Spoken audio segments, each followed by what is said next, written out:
Radhe Radhe all of you. Last turn पे हमने calculation of net effect सीखा था और जो रिवैल्यूएशन वाला टॉपिक चल रहा था वो पूरी तरीके से खत्म हो गया था। कैसे हुआ था मैं आपको बता दूं। रिवैल्यूएशन में दो टाइप के ट्रांजेक्शन होते हैं, एक जिसमें हम लोग रिवाइज वैल्यू रिकॉर्ड करते हैं और दूसरा जिसमें हम लोग रिवाइज वैल्यू रिकॉर्ड नहीं करते हैं। अगर हम लोग रिवाइज वैल्यू रिकॉर्ड नहीं करते हैं तो हम लोग कैलकुलेशन ऑफ नेट इफेक्ट निकालते हैं। मतलब असेट की वैल्यू चेंज होने की वजह से, लायबिलिटीज की वैल्यू चेंज होने की वजह से जो भी प्रॉफिट या लॉस आता है हम लोग वो कैलकुलेट करेंगे और पार्टनर्स की कैपिटल अकाउंट में डाल देंगे। ऐसा करने से असेट और लायबिलिटीज की बुक वैल्यू के अंदर कोई भी चेंजेस नहीं आता है और जितनी पहले उनके बैलेंसेस थे, असेट और लायबिलिटीज के जितने भी अमाउंट पहले थे पुरानी वाली बैलेंस शीट में, नई वाली बैलेंस शीट में भी उतने ही अमाउंट बने रहते हैं, जिससे बैलेंस शीट के अंदर बहुत ज्यादा इंपैक्ट देखने के लिए नहीं मिलता। उसके ऊपर मैंने आपको दो क्वेश्चन करवा दिए थे कैलकुलेशन ऑफ नेट इफेक्ट वाले में, ठीक है। होपफुली आपको अच्छे समझ में आए होंगे। अब पूरा क्वेश्चन करवाना है एक जो थोड़ा सा लेंथी क्वेश्चन है ना, तो इसीलिए मैं आज उसको सेपरेटली एक ही क्वेश्चन कराऊंगा वो पूरा, क्योंकि वो लेंथी क्वेश्चन है ना, टाइम बहुत लगेगा उसके अंदर। तो वो क्वेश्चन क्या है, पूरा क्वेश्चन कैसे सॉल्व होगा आइए देखते हैं जरा, है ना। क्वेश्चन है, स्क्रीन पे मिल जाएगा आपको question. Robin, Tarun and Akhil are partners sharing profit and losses in the ratio of 5:3. Their balance sheet as at 31st March 2025 was as follows. ठीक है, बैलेंस शीट दे रखी है, 5:3:2 का रेशियो दे रखा है, रॉबिन, तरुण और अखिल तीन पार्टनर दे रखे हैं। बैलेंस शीट में क्या दे रखा है, सन्ड्री क्रेडिटर दे रखे हैं, जनरल रिजर्व दे रखा है, पी&एल अकाउंट दे रखा है। आपको पता है क्वेश्चन कुछ कहे या ना कहे हम जनरल रिजर्व को डिस्ट्रीब्यूट कर देते हैं, पी&एल अकाउंट को भी डिस्ट्रीब्यूट कर देते हैं। अगर क्वेश्चन कुछ कहेगा तब भी, नहीं कहेगा तब भी हम लोग डिस्ट्रीब्यूट कर देते हैं। कैपिटल दे रखी तीनों की, रॉबिन, तरुण और अखिल की। इसके बाद असेट साइड में चलते हैं। कैश इन हैंड दे रखा है, बैंक बैलेंस दे रखा है, सन्ड्री डेटर्स दे रखा है, पीवीडी दे रखा है, स्टॉक, फर्नीचर, कंप्यूटर, ये सारे आइटम दे रखे हैं। कहता है profit sharing ratio amongst the partner was agreed to be 2:1. पुराना रेशियो कितना था, ओल्ड रेशियो दे रखा था 5:3:2 का, नया रेशियो दे रखा है 2:1 का। ये ओल्ड रेशियो है और ये हमारा न्यू रेशियो है, ठीक है। अब नीचे stock to be increase to 220, PVD reduce by the 2000, furniture to be reduce by 20%, computer to be reduce to 270, goodwill of the firm is valued at 1 lakh rupees. अब नीचे वाली लाइन पढ़ते हैं ना, नीचे वाली लाइन काम की है। मैंने पहले ही बताया था आपको क्वेश्चन को लास्ट में पढ़ लिया करो तो जल्दी हो जाता है। मैं तो पूरा क्वेश्चन पढ़ रहा हूं आपको बताने के लिए कि क्या क्या दे रखा है, अन्यथा अगर मैं सॉल्व करने बैठूंगा तो मैं सबसे पहले लास्ट में देखूंगा कि वो कह क्या रहा है, फिर उसी हिसाब से मैं क्वेश्चन की इंफॉर्मेशन को अपने माइंड में सेट करूंगा कि मुझे सॉल्यूशन करने के लिए कौन कौन सी चीज की जरूरत है। Partner decided to show the asset, ध्यान से सुनिएगा। Partners decided to show asset, liability, general reserve and P and L account at their current values. मतलब पुरानी वाली बैलेंस शीट में ये सारे आइटम जिस अमाउंट पर दे रखे हैं उसी अमाउंट पर आपको इसको क्या करना है, लिखे रहने देना है। At the current values in a balance sheet of the new firm, नई फर्म की बैलेंस शीट के अंदर सारी asset, liability, general reserve, P&L उसी अमाउंट पर रहेंगे जैसे कि पुराने वाले बैलेंस शीट में थे। मतलब चेंज नहीं करना चाहते हम लोग value. Calculation of net effect डालो, उसमें होने वाले प्रॉफिट या लॉस को बस पार्टनर्स के कैपिटल अकाउंट के अंदर डाल दीजिए, दैट्स ऑल। और आपको उसकी वैल्यूज के साथ कोई छेड़छाड़ नहीं करने की जरूरत नहीं है।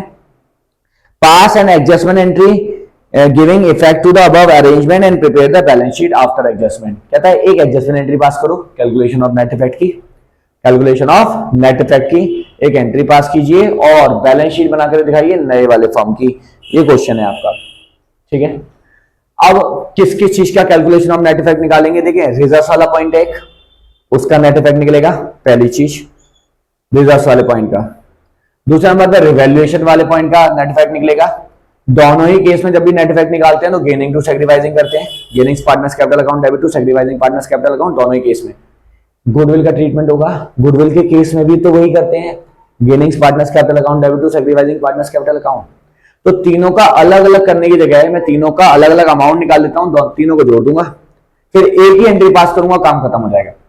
है ना, फिर उसका बैलेंस शीट बना दूंगा।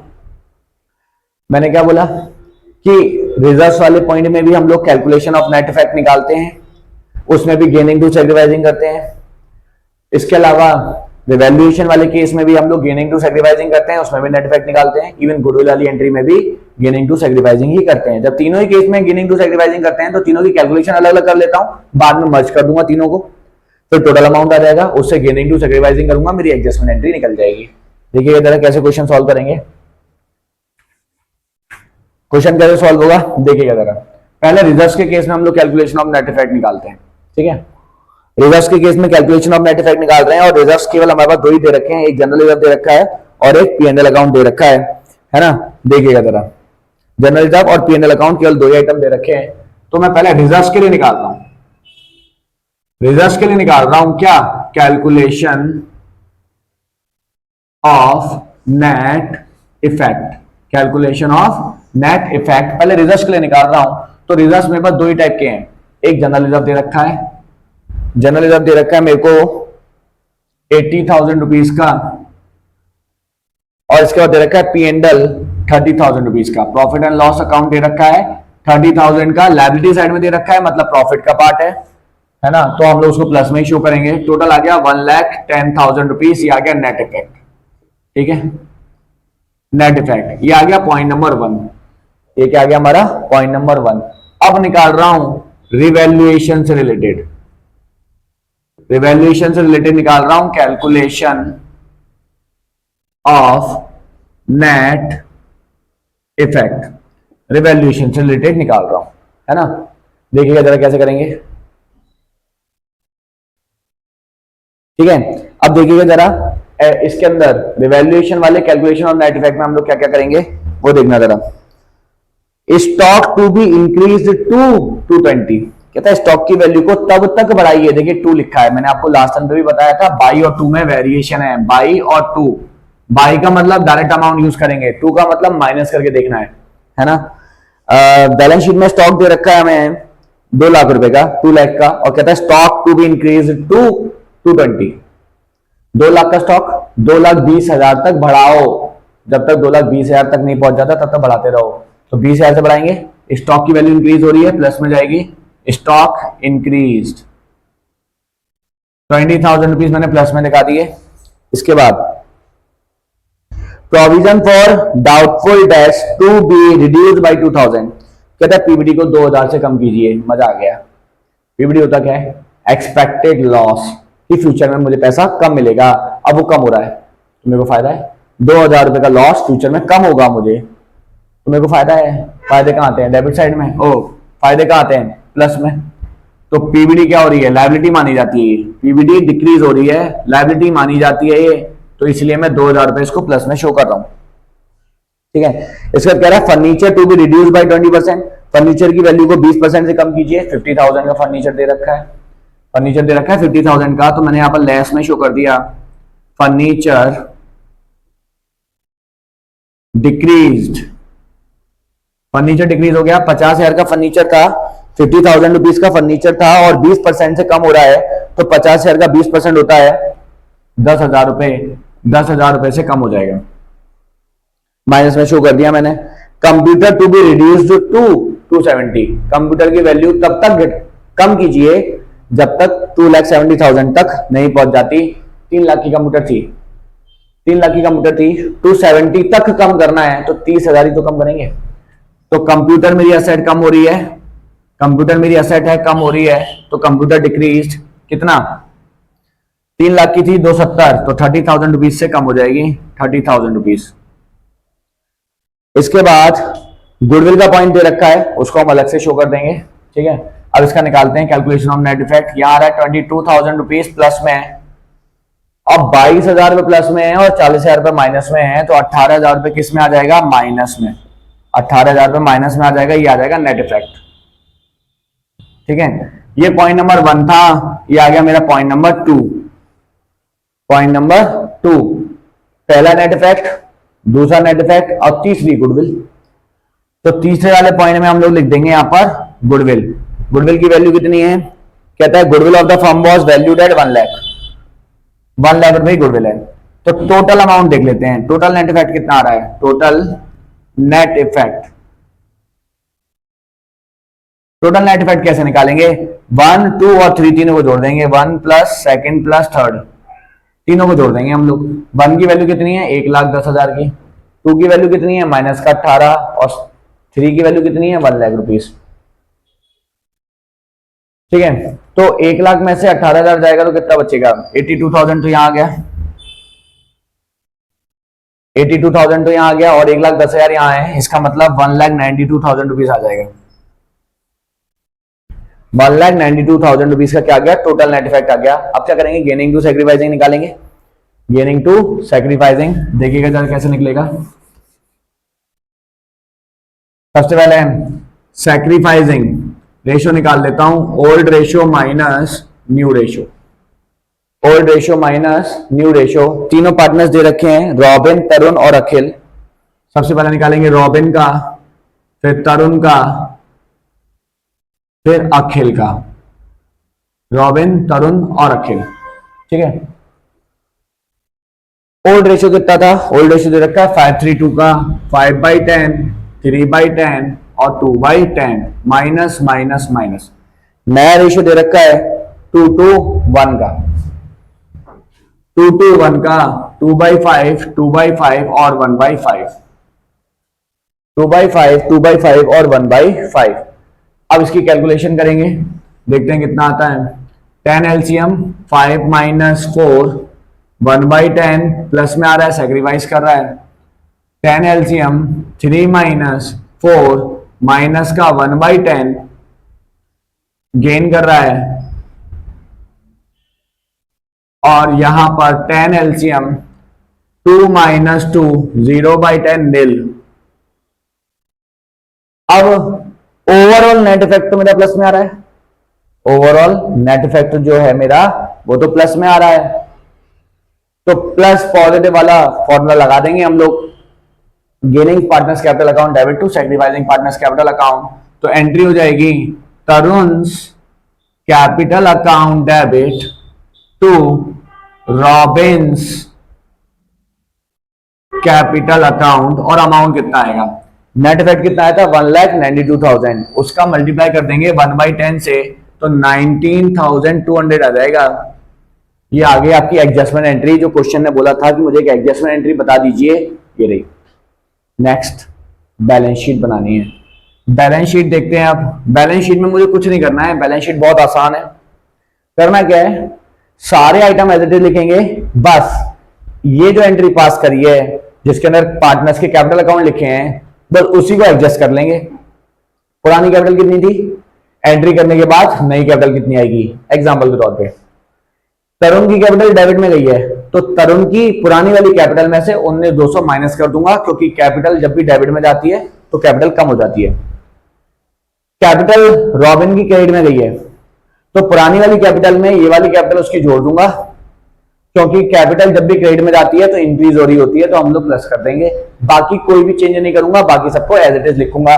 बैलेंस शीट पूरी क्वेश्चन की मैं एज इट इज यहां पर लिख रहा हूं, कोई भी चेंजेस नहीं कर रहा।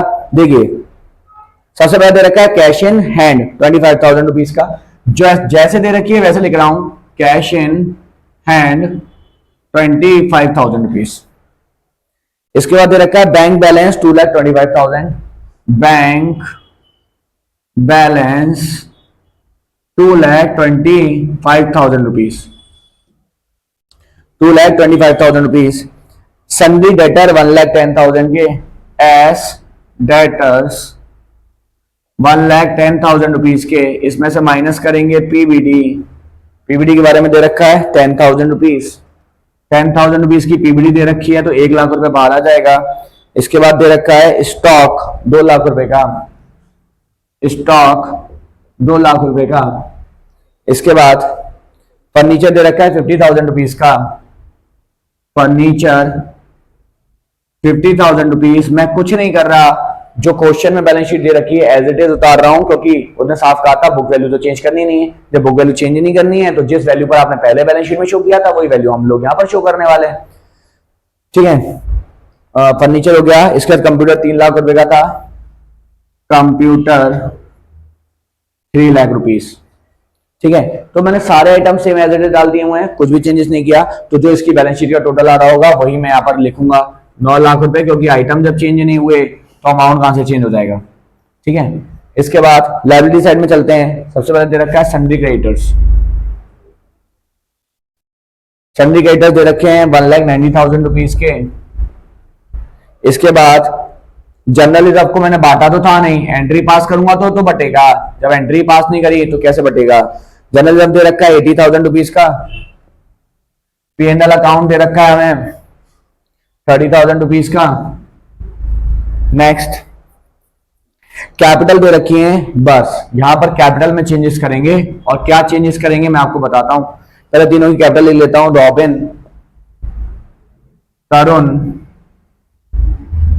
रॉबिन, तरुण और अखिल।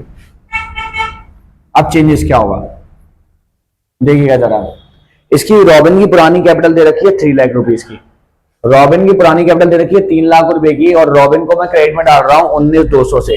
तो मैं 3,00,000 में 19,200 जोड़ दूंगा, क्योंकि पार्टनर की कैपिटल जब भी क्रेडिट में जाती है तो कैपिटल बढ़ जाती है। तो यहां आ जाएगा 3,19,200। तरुण डेबिट में है। तरुण की जो कैपिटल है वो है 1,80,000 रुपए की। 1,80,000 की उसकी कैपिटल है। तरुण की कैपिटल को हमने डेबिट में डाला है, उससे उसकी कैपिटल कम हो जाती है, तो हम लोग उसको कम कर देंगे 1,60,800।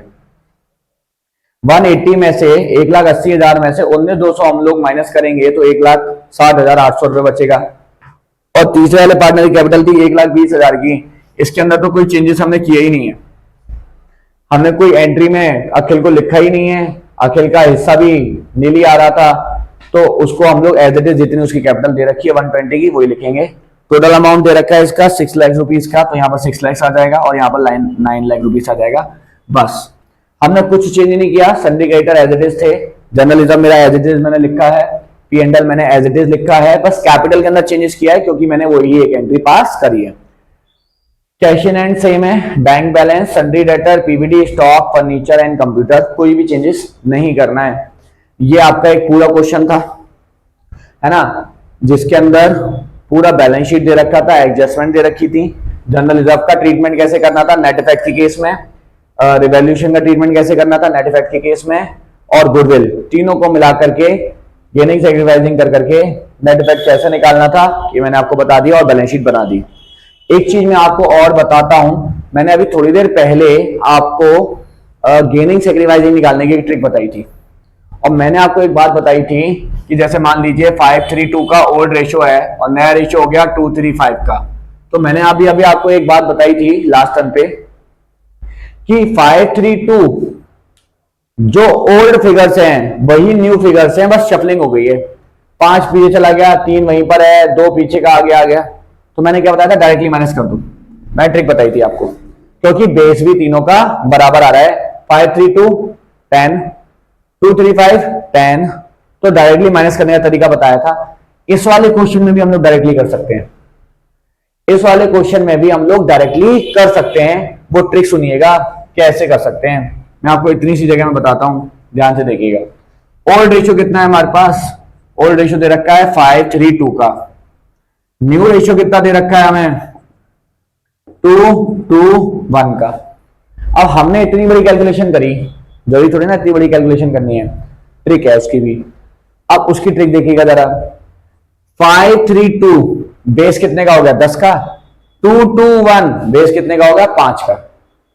अब मेरा एक क्वेश्चन है, अगर 5 के बेस को 2 से मल्टीप्लाई कर दूं तो 10 का बेस बन जाएगा, 5 के बेस को 2 से मल्टीप्लाई कर दूं 10 का बेस बन जाएगा। इसका तो पहले से ही बेस 10 का है, 5/10, 3/10, 2/10, 5/10, 3/10 और 2/10, इन तीनों का बेस पहले से ही 10 का है, लेकिन इन तीनों का बेस 5 का है, 2/5, 2/5 और 1/5। तो अगर मैं इसको भी 10 का बेस बना दूं तो कोई दिक्कत है? 10 का बेस कैसे बनेगा, 5 का बेस पहले से ही था, 10 का बेस बनाने के लिए 2 से मल्टीप्लाई कर दूं, इसका मतलब इसको डबल कर दो। इसको डबल करेंगे तो जो मेरा न्यू रेशियो निकलेगा 4, 4 और 2 का, है ना, 4, 4 और 2 का, मतलब ओल्ड कितना था मेरा 5:3:2 और न्यू कितना आ गया मेरे पास 4:4:2 का। अब कैलकुलेशन कर लो, 5 से 4 एक इस वाले में से, ओल्ड वाले में से न्यू वाले को माइनस करेंगे, 5 में 4 जाएगा 1, 3 में से 4 जाएगा माइनस का 1 और यहां पर आएगा 0। बेस कितने का है? 10 का। खत्म। ये ट्रिक थी इसकी, तो हमें इतनी बड़ी कैलकुलेशन करने की जरूरत नहीं है। अगर इसका 10 का बेस है, इसका 5 का बेस है, तो इसको डबल कर दो 442 और माइनस कर दो। पहले ओल्ड वाले में से न्यू वाले माइनस करना, 5 में 4 जाएगा तो प्लस का 1 बचेगा, 3 में से 4 जाएगा माइनस का 1 बचेगा और 2 में से 2 जाएगा 0। तो इससे तो कोई लेना देना नहीं है। ये माइनस में आ रहा है, गेन करेगा, ये प्लस में आ रहा है, सेक्रीफाइस करेगा। इन दोनों का ही बेस 10 का था तो मैंने बेस में 10 डाल दिया। इसकी शॉर्ट ट्रिक है, जल्दी हो जाएगी, आप करके देखिएगा। इस वाले मेथड से कंपैरिजन में, इस वाले मेथड के कंपैरिजन में ये वाला जल्दी हो जाएगा। ठीक है, तो बेस बराबर था तब भी मैंने बता दिया, बेस बराबर नहीं था तो बेस बराबर करके कैसे जल्दी से सॉल्व करना है वो भी मैंने बता दिया। एमसीक्यू में क्वेश्चन पूछा जाता है इसलिए मैंने आपको ये बताया था। आप इसका स्क्रीनशॉट ले लीजिए पूरे का। ठीक है, डन। आज हम लोग यहीं इसको वाइंड अप करते हैं। ठीक है, होपफुली आपको ये पूरा क्वेश्चन समझ में आ गया होगा। नेक्स्ट टर्न पे 2 टॉपिक और रह गए हैं, एडजस्टमेंट ऑफ कैपिटल, उसके 2 क्वेश्चन है मेरे पास। उसमें कैश के हिसाब से अगर हम लोग एडजस्टमेंट करेंगे तो क्या होगा, करंट अकाउंट के हिसाब से अगर एडजस्टमेंट करेंगे तो क्या होगा। ठीक है, तो 2 टॉपिक और रह गए, मतलब adjustment of capital last topic रह गया इस चैप्टर का, उसके बाद ये चैप्टर खत्म हो जाएगा। ठीक है, उसको हम लोग नेक्स्ट टर्न पे डिस्कस करेंगे। आज के लिए इतना ही, राधे राधे।